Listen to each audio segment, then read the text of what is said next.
Buenos días, hermanos, Dios les bendiga. Estamos aquí un día más para compartir la palabra del Señor. Como suele decir nuestro hermano Pedro, según el planning que nos dio el pastor, este es el día que me toca a mí compartir.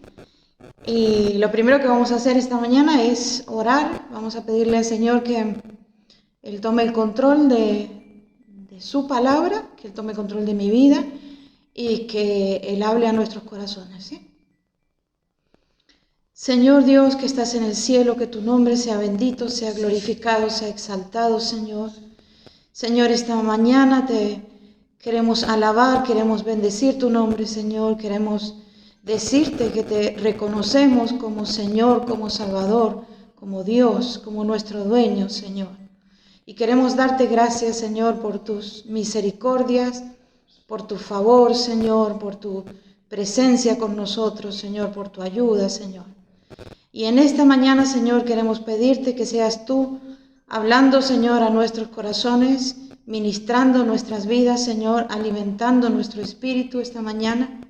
Señor, te pido que prepares corazones, Señor, y que tu palabra cumpla el propósito para el que es enviada, Señor, y no vuelva vacía, Señor. Te pido, Señor, esta mañana que seas tú tomando el control de cada pensamiento, de cada palabra, de cada gesto, Señor, en mi vida, Señor, en esta hora. Que sea tu palabra, Señor, y solo tu palabra la que obre en nuestros corazones, Señor. En el nombre de Jesús, muchas gracias, Señor. Amén. Primero me gustaría empezar haciendo un pequeño repasito de las prédicas que nuestros hermanos han compartido en domingos anteriores. Y una vez hecho este repaso, dar pie a lo que tengo yo para compartir esta mañana. Y yo le he puesto un título a esto y es la obra de Dios en mi vida. Hemos escuchado en prédicas anteriores hablar de tiempos extraños, ¿no? Mi esposo compartió hace unos domingos atrás sobre bendecir a Jehová en todo tiempo. Fuimos llamados a hacer nuestras las palabras del Salmo 34, que se me había ido el número del Salmo. Las palabras del Salmo 34 están llenas de promesas, llenas de promesas que son para nosotros. Y hagamos nuestras las palabras del Salmo 34. Bendeciré a Jehová en todo tiempo, su alabanza estará de continuo en mi boca. El pastor también compartió hace unos domingos atrás sobre el Salmo 11. Y este salmo dice, si fueren destruidos los fundamentos, ¿qué ha de hacer el hombre? ¿Qué ha de hacer el justo? El Señor está en su santo templo, el Señor tiene en el cielo su trono. Nosotros confiamos y descansamos en que Dios sigue siendo soberano, que Dios sigue siendo superior, Dios sigue siendo más poderoso que cualquier otro rey, cualquier otro trono, cualquier otra potestad. En eso confiamos y descansamos en nuestro Dios. Nuestra hermana Gloria compartió sobre las promesas que tenemos en las cuales podemos caminar. Y son muchas promesas. La hermana Eliana compartió también con nosotros un día martes diciendo son cientos de promesas las que están en la Biblia, que son para nosotros y nosotros podemos caminar confiadamente en esas promesas que Dios ha establecido por nosotros. Damos gracias al Señor por eso. Dice 1 Corintios 1:20 que las promesas del Señor son en Él sí y en Él amén. Entonces, como son en Él sí y en Él amén, podemos confiar, podemos descansar, podemos caminar confiadamente en esto. Y el Salmo 73:28 dice, pero en cuanto a mí, el acercarme a Dios es el bien. He puesto en Jehová el Señor mi esperanza para contar todas sus obras. En cuanto a mí, el acercarme a Dios es el bien. Y he puesto en el Señor mi esperanza. Porque si la esperanza mía está puesta en mis propias fuerzas, en la fuerza de mis amigos, en la fuerza de mi esposo, en la fuerza de otra persona, pues mal lo tenemos. Nuestra confianza es segura en Dios. El acercarnos a Dios para nosotros es el bien. Y confiando en que Dios sabe lo que hace, que Dios tiene perfectamente establecido lo que Él va a hacer con nosotros, que a Dios nada se le escapa de control. Me gustaría que habláramos sobre este tema que tengo esta mañana, que la obra de Dios en mi vida. Si es Dios quien obra en mi vida, todo saldrá bien. Si me fío y confío en mis propias fuerzas o en mi propio esfuerzo, nada va a salir bien. Pensando en esto, vamos a hablar y a comentar y a desarrollar este tema. Dios es el único que cumplirá lo que ha dicho. Todo lo que Él ha dicho, pase lo que pase, le pese a quien le pese, Dios cumplirá su propósito en nuestras vidas. Dice el Salmo 138, versículo 8, Jehová cumplirá su propósito en mí. Tu misericordia, Jehová, es para siempre. No desampares la obra de tus manos. Jehová cumplirá su propósito en mí. A pesar de mí, Jehová cumplirá su propósito en mi vida. Y por eso le estoy agradecida siempre, porque no depende de mí, depende de Él, de lo que Él hace conmigo. Él no desampara la obra de sus manos. Nosotros somos obra de sus manos. Jesús, Dios, nunca abandona, nunca desecha, nunca se cansa. Dios no desiste, Dios no se rinde. Él obra en nosotros porque somos obra suya. Cuando Dios nos alcanzó por su gracia a través del sacrificio de Cristo en la cruz del Calvario, cuando nosotros le vimos por primera vez a Cristo, nosotros no teníamos nada que ofrecer. No había en nosotros algo que tuviera valor, no había en nosotros algo que pudiera comprar el favor de Dios.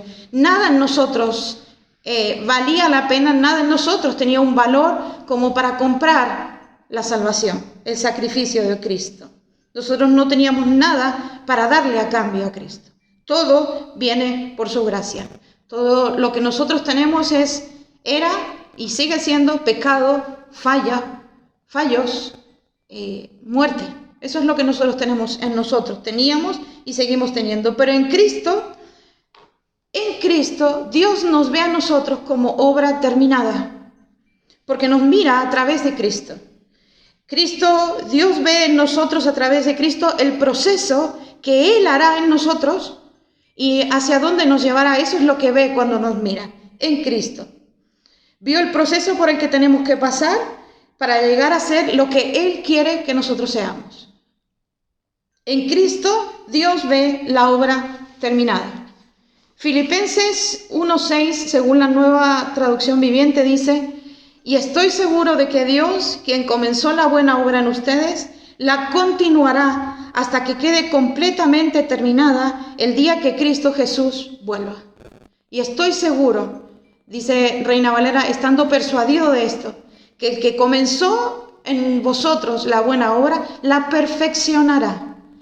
Dios ha comenzado en nosotros una obra cuando nosotros miramos a Cristo en la cruz y Él camina con nosotros para perfeccionar esa obra que ha iniciado, que ha comenzado en nuestra vida, en nuestro interior.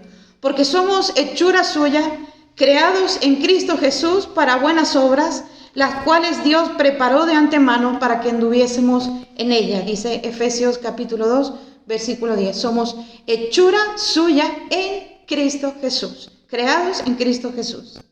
Hebreos capítulo 13, versículo 21 dice que Él los capacite en todo lo bueno para hacer su voluntad y para que por medio de Jesucristo Dios cumpla en nosotros lo que le agrada a Él. A Él sea la gloria por los siglos de los siglos. Amén. Que Él cumpla en nosotros todo lo que haga falta para hacer su voluntad, conforme a lo que Cristo obra en nosotros. Todo lo que hay bueno en nosotros no es nuestro, es suyo, es del Señor. Es su obra en nosotros, es su paciencia, es su amor, es su favor, es su perdón, es su corrección. Todo lo que hay bueno en nosotros, nada más que Cristo, ni nada menos que lo que Cristo hace en nosotros. Dios no nos miró a nosotros y nos escogió porque Él viera en nosotros potencial, porque viera algo bueno. No, Dios no nos miró por eso, eso no es así, no había en nosotros algo bueno. La Biblia dice que no hay bueno, no hay ni siquiera uno, no hay quien busque a Dios. No hay en nosotros, no había en nosotros un potencial, como se suele decir. Dios vio el potencial que había en ti. Nosotros no había potencial. Dice la palabra del Señor que a lo vil y lo menospreciado del mundo es lo que escogió Dios. Y a lo que no era, a eso escogió Dios. Eso éramos nosotros. Pero Dios tiene un propósito para nosotros y le damos gloria porque nosotros en sus manos somos criaturas con propósito. Hemos pasado de ser nada a ser alguien con propósito. Tenemos llamado en Dios, tenemos una utilidad. Debemos ser moldeados, sí, debemos pasar por pruebas, por circunstancias, por el horno de fuego, por el cincel del maestro, sí, es verdad. Pero tenemos un propósito, tenemos un llamado y somos útiles en las manos de Dios. Dios hará con nosotros todo lo que haga falta para que nosotros en Él alcancemos su propósito. Vamos a mirar en la palabra de Dios un buen ejemplo de alguien que fue llamado con un propósito, que tuvo que pasar por un proceso, que se equivocó, que falló, que tropezó y que cayó, pero que alcanzó la meta, que alcanzó el propósito que Dios había preparado para él, el apóstol Pedro. Pedro es un buen ejemplo de una vida escogida para ser moldeada, un hombre al que Jesús vio cómo llegaría a ser en sus manos. Juan capítulo 1, versículo 42 dice, nos habla del primer encuentro entre Jesús y Pedro, y dice que Jesús le cambia el nombre a Pedro y le dice Cefas. En arameo y en griego significan lo mismo. La palabra Cefas significa piedra. Dios le cambia el nombre, pero no por una piedra cualquiera, no por una piedra como las que están a la orilla del camino, que son piedras que se mueven según las circunstancias y según lo que pase por la orilla del camino. Cuando habla de piedra, cuando le dice Cefas, habla de una roca que es muy difícil de mover, una roca que permanece firme, fuerte. Cuando se habla de roca nos habla del carácter de Pedro, un carácter ferviente, enérgico, impetuoso. Pero lo que Cristo hace al cambiarle el nombre a Pedro es como una manera de decirle que no está mirando su carácter, está mirando la obra que Él hará en el corazón de Pedro, en la persona de Pedro, en el interior de Él. Pedro es la roca, firme y fiel a los ojos de Cristo. Pedro es el apóstol, Pedro es el predicador que se levantó y 3.000 almas conocieron el mensaje del Evangelio. Pedro es la columna de la iglesia, esa roca. En definitiva, cuando Jesucristo le cambia el nombre a Pedro, lo que está diciendo es, estoy viendo en ti mi obra terminada. Tú eres roca, tú eres Pedro. Lucas capítulo 5, versículo 1, nos relata cómo, por causa de una pesca milagrosa, Pedro mira de otra forma a Jesús y se reconoce cómo es él frente a Jesús. En Lucas capítulo 5, versículo 8, Pedro dice, viendo esto, Simón Pedro cayó de rodillas ante Jesús diciendo, apártate de mí, Señor, porque soy un hombre pecador. Apártate de mí, Señor, porque soy un hombre pecador. Él frente a Cristo reconoce su condición y se rinde. Dice que cae de rodillas frente al Señor. Y es ahí donde el Señor lo llama y le dice, ven en pos de mí porque te haré pescador de hombres. Dios llama al pecador para ser pescador. Y él, Pedro, el pescador, el pecador, deja todo y le sigue. Aquí comienzan los 3 años de entrenamiento en la vida de Pedro, un proceso en el cual Pedro se destaca porque es un líder nato, porque el carácter que tiene lo lleva a ser impetuoso, a ser el primero que habla, a ser el primero que salta, a ser el primero que pregunta. Ese es su carácter, por eso resalta. Pero también resalta la vida de Pedro por las metidas de pata de Pedro, porque por ser impetuoso y por no refrenarse, dice cosas reacciona de manera que lo hace tropezar y lo hacen caer. Pero en todas estas situaciones que Pedro tiene que enfrentar por causa de su carácter y por causa de ese proceso y de eso que tiene que cambiar, Jesús estará siempre al lado de Pedro.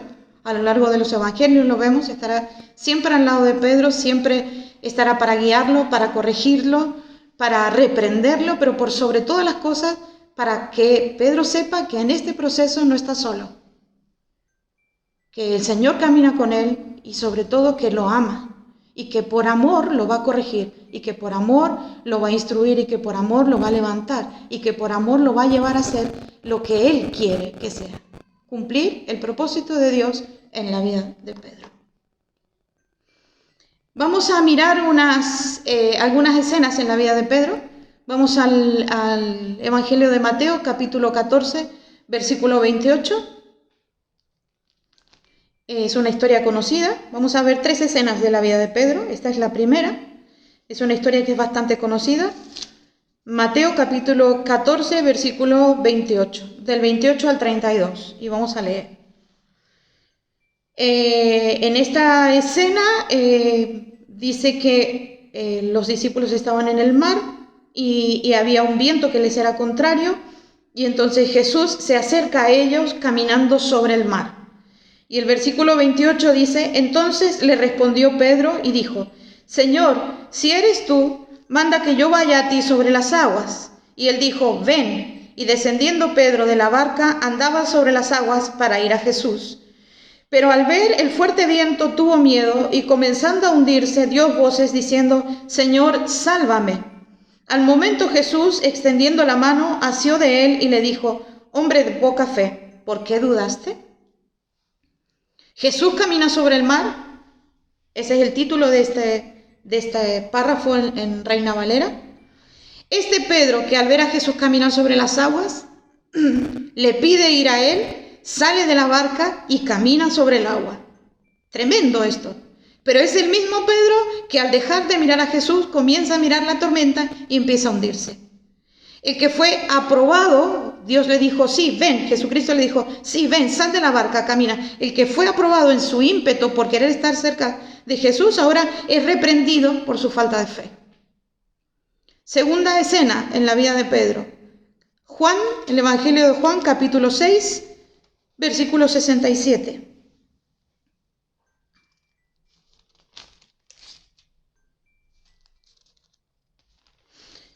Pedro le dice al Señor, vamos a leer el versículo 67, Evangelio de Juan, capítulo 6, versículo 67. Dijo entonces Jesús a los 12, ¿queréis acaso iros también vosotros? Le respondió Simón Pedro, Señor, ¿a quién iremos?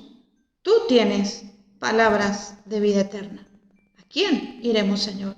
Si solo tú tienes palabras de vida eterna. Vamos a volver a Mateo, el capítulo 16,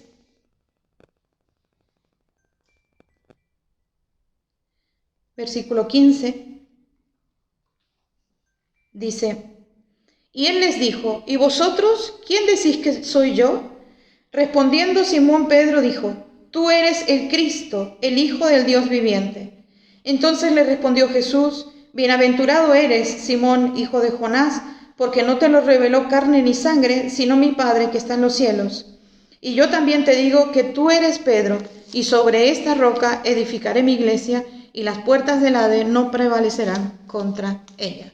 La confesión de Pedro. Esta es la confesión de Pedro. Este es el Pedro que confiesa, ¿a quién iremos, Señor, si solo tú tienes palabras de vida eterna? Este es el Pedro que declara, tú eres el Cristo, el Hijo del Dios viviente, pero este es el mismo Pedro que unos versículos más adelante, cuando Jesús le dice que es necesario que muera, Pedro se acerca a Jesús, lo toma aparte y vamos a leer versículo 22. Mateo capítulo 16, versículo 22. Entonces Pedro, tomándolo aparte, comenzó a reconvenirle diciendo, Señor, ten compasión de ti, en ninguna manera eso te acontezca. Pero él volviéndose dijo a Pedro, quítate de delante de mí, Satanás, me eres tropiezo, porque no pones la mira en las cosas de Dios, sino en las de los hombres. El mismo Pedro que confiesa, ¿a quién iremos? Tú eres el Cristo, es el mismo Pedro que ahora escucha las palabras del enemigo habladas a su oído y se acerca a Jesús para intentar persuadirlo de que no vaya a la cruz. Al que unos versículos antes se le dice bienaventurado por su confesión de fe, es al mismo al que ahora hay que reprenderle por dejarse llevar por la voz del enemigo, por los deseos de la carne. Tercera escena en la vida de Pedro, Mateo capítulo 26, versículo 30. Mateo capítulo 26, versículo 30. Y cuando hubieron cantado el himno, salieron al monte de los olivos. Entonces Jesús les dijo, todos vosotros os escandalizaréis de mí esta noche, porque escrito está, heriré al pastor y las ovejas del rebaño serán dispersas. Pero después que haya resucitado, iré delante de vosotros a Galilea. Respondiendo Pedro le dijo, aunque todos se escandalicen de ti, yo nunca me escandalizaré. Jesús le dijo, de cierto te digo que esta noche, antes que el gallo cante, me negarás 3 veces. Pedro le dijo, aunque me sea necesario morir contigo, no te negaré. Y todos los discípulos dijeron lo mismo. Este Pedro que le dice al Señor, yo no me escandalizaré de ti, yo iré contigo hasta la muerte si es necesario, es el mismo Pedro que unos versículos más adelante, cuando el Señor le pide que ore por él y lo ayude en el momento en el que está pasando, se queda dormido. Es el mismo Pedro que sigue a Jesús de lejos cuando Jesús es arrestado. Y es el mismo Pedro que cuando es confrontado niega conocer a Jesús. El que un momento antes había dicho que nunca se escandalizaría, que nunca lo dejaría, que iría con él hasta la muerte, termina negando conocer a Cristo. El que fue pedido por Satanás para ser zarandeado, está siendo zarandeado ahora mismo. Pero en todo este proceso de subidas y de bajadas, en la vida de Pedro hay alguien que es constante, Jesucristo. Jesucristo es constante en la vida de Pedro. Pedro es inconstante. Pedro sube y baja. Pedro toca el cielo y toca la tierra. Pedro mira lo eterno, mira lo que no es pasajero y de pronto pasa a mirar lo que no tiene importancia, lo que no tiene, ¿cómo se dice? Trascendencia.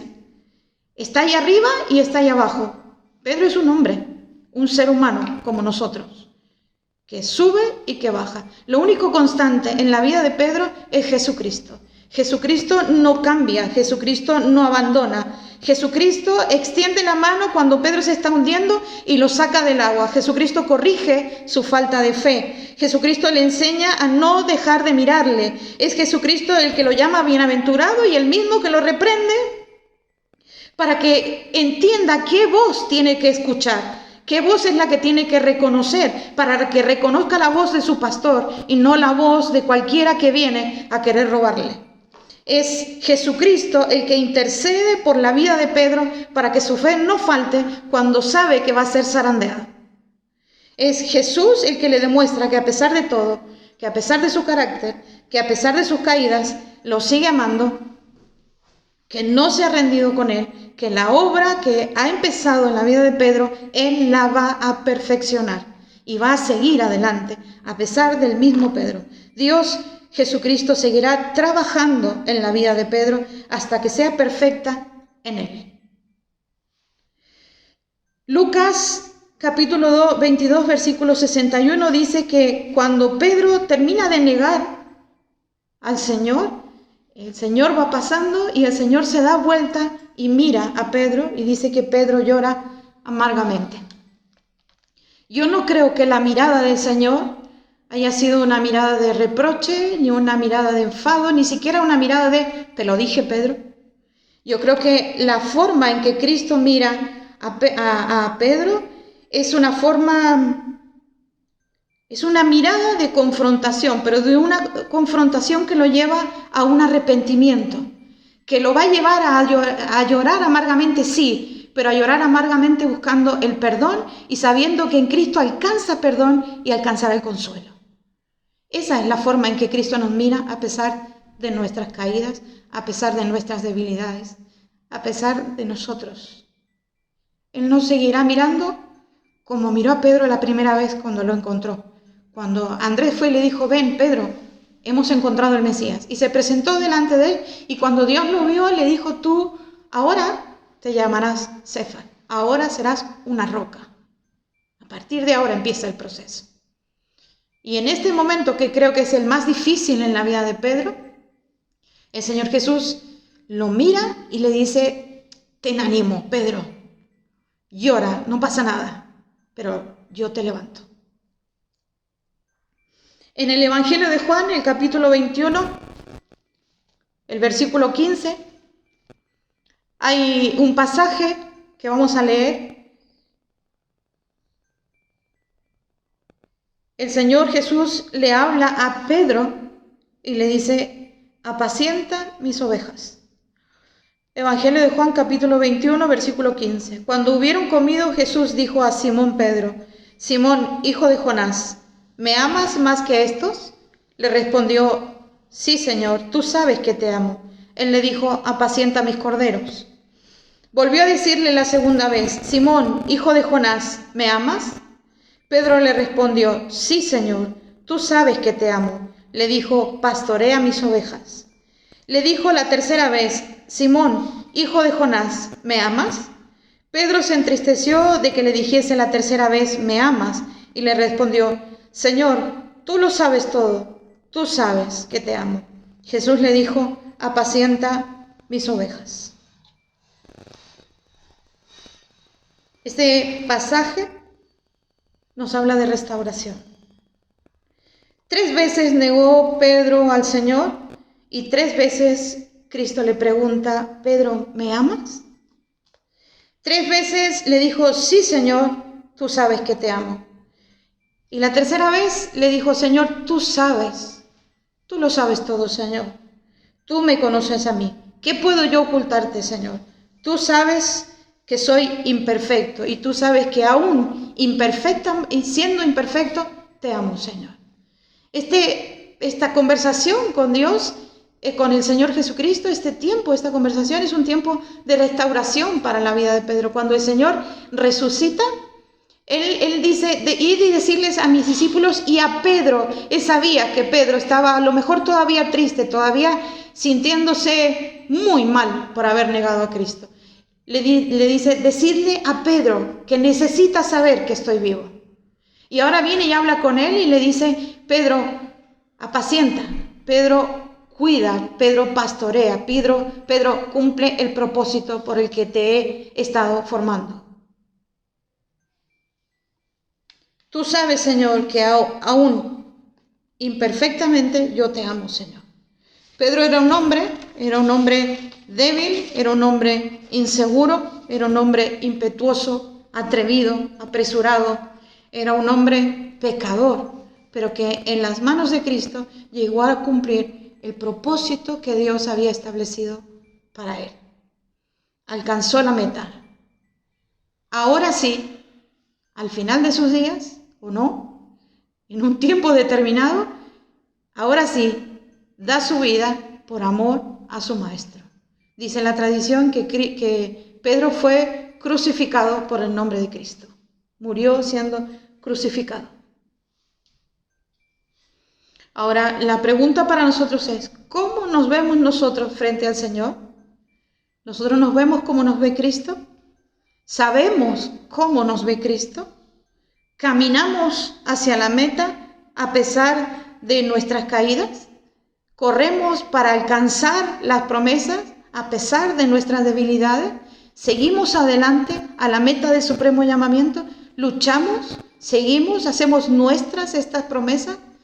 ¿Caminamos o nos dejamos vencer, nos dejamos caer? Yo tengo que decir a testimonio, a modo personal, que cumplo 50 años. Y en estos años de vida y en esos años que llevo de conocer a Cristo, me he rendido tantas veces,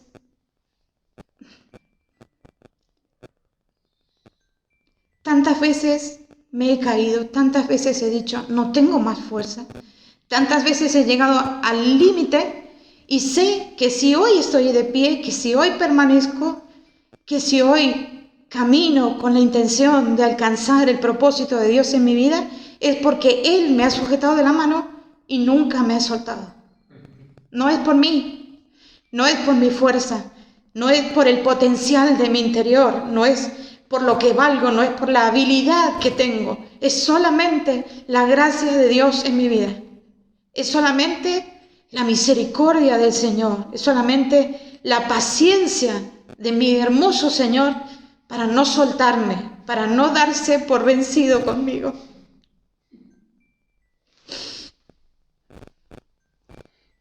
El Señor me tiene sujeta de la mano de manera firme. No importa que yo tambalee, Él me sujeta. Y si Dios lo hace conmigo, yo sé que lo puede hacer con cualquier otro. Dios lo hizo con Pedro, Dios lo hizo con Pablo, Dios lo hizo con cada uno de sus discípulos, Dios lo ha hecho con cada uno de los que en Él confiaron, de los que se soltaron en las manos de Cristo. Esta es la intención de este mensaje esta mañana. Hay cientos de promesas en la palabra del Señor, pero hay una promesa que es como muy personal. El que comenzó en nosotros la buena obra, la perfeccionará, no nos soltará, no se cansará, no desistirá. Aunque yo reniegue y aunque yo me revuelva y me quiera soltar, Él no me suelta. Él no nos va a soltar a pesar de nosotros mismos. Esta también es una promesa y yo los animo y me animo a anhelar fervientemente esta promesa. Señor, cumple tu propósito en mí. Perfecciona mi vida, Señor. Moldea mi vida, no importa lo que haga falta, Señor. Yo quiero ser un reflejo de tu gloria, Señor. Quiero reflejar lo que tú eres para mí, lo que tú eres en mí, Señor. Obra, Señor, en mí. Obra, Señor, conforme a tu favor, a tu misericordia, conforme a tu justicia, Señor. Y para terminar, usamos las últimas, unas palabras que también nos deja Pedro, y son palabras de aliento. Este Pedro que fue moldeado para convertirse en roca. Ojo que Pedro no llegó a ser perfecto en vida. Aún siendo columna de la iglesia, hay un momento en que Pablo dice que lo ha tenido que confrontar cara a cara porque vuelve a meter la pata en una situación. No es que sea perfecto, es que se deja moldear. No es que sea perfecto, es que ha confiado en la promesa de que Dios hará de él lo que Dios vio que haría. Lo convertiría en roca, en una roca firme, fiel, una columna. Vamos a 1 de Pedro capítulo 5, versículo 6. No, perdón. Sí. 1 de Pedro capítulo 5, versículo 6. Vamos a leer desde ahí. Con esto terminamos y estas son unas palabras que el propio apóstol Pedro nos da para alentarnos, para animarnos a no desmayar. Humillaos, pues, bajo la poderosa mano de Dios, para que Él os exalte cuando fuere tiempo, echando toda vuestra ansiedad sobre Él, porque Él tiene cuidado de nosotros. Mira si no lo sabía Pedro, que podía echar su ansiedad sobre Dios, sobre el Señor, y Él tendría cuidado. Sed sobrios y velad, porque vuestro adversario, el diablo, como león rugiente, anda alrededor buscando a quien devorar. Esto también lo sabía Pedro. Al cual resistid firmes en la fe, sabiendo que los mismos padecimientos se van cumpliendo vuestros hermanos en todo el mundo. Somos muchos los que queremos y somos moldeados por el Señor. Así que ánimo, no importa que nos caigamos. El Señor no nos ha soltado, hay que volver a levantarse. Hay aquellos que flaquean y caen, dice su palabra, pero nosotros somos de los que nos levantamos y permanecemos de pie. En Cristo, en Cristo. Y el versículo 10 dice: mas el Dios de toda gracia, que nos llamó a su gloria eterna en Jesucristo, después que hayáis padecido un poco de tiempo, Él mismo os perfeccione, afirme, fortalezca y establezca. El Dios que nos llamó a su gloria eterna en Jesucristo, aunque padezcamos un poco de tiempo, Él mismo será el que nos perfeccione, el que nos afirme, el que nos fortalezca y el que nos establezca. A Él sea la gloria y el imperio por los siglos de los siglos. Amén. Confiemos en el Señor y busquemos y anhelemos esta promesa de que Él siga perfeccionando su obra en nosotros para que le podamos servir conforme a su propósito. Dios les bendiga, hermanos.